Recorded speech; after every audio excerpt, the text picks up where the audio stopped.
Over a decade of brutal conflict in Yemen has left the education sector in crisis.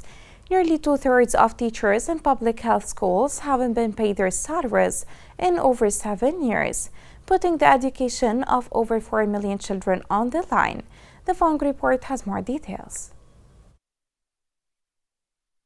The tragedy of education in Yemen projects a high illiteracy rate, low salaries, and a shortage of human cadres through a decade. The Yemeni Network for Victims Associations (YNAVA) reported that Yemeni teachers are still suffering from the horrors of the war sparked by the Houthis. The Houthis have arrested at least 1,000 teachers and forced tens of thousands to work without salaries for 8 years. The education sector has been subjected to violations over the past 10 years, including forced dismissals, kidnappings, and the Houthis turning schools and education institutions into camps for recruitment. The network calls on the international community and human rights organizations to take urgent actions to end these violations and ensure teachers obtain their full rights.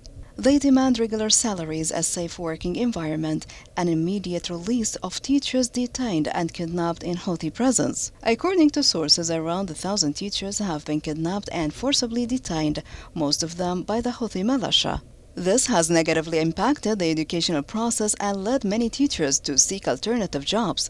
Teachers called on the Houthis to pay their salaries in areas under their control, which have been suspended since 2016. It also called on the Yemeni government to improve the salaries of teachers in areas with deteriorating exchange rate and employment. Besides, it called for projects to ensure continuity and quality of education, especially for teachers. According to sources in Houthi-controlled areas, there is a decline in school enrollment, poverty, and families struggling to meet enrollment requirements. The Houthi militia has replaced teachers with its own members, shortened the school schedule, that directed teachers' support funds to parallel sectarian schools, providing free housing, nutrition, and textbooks.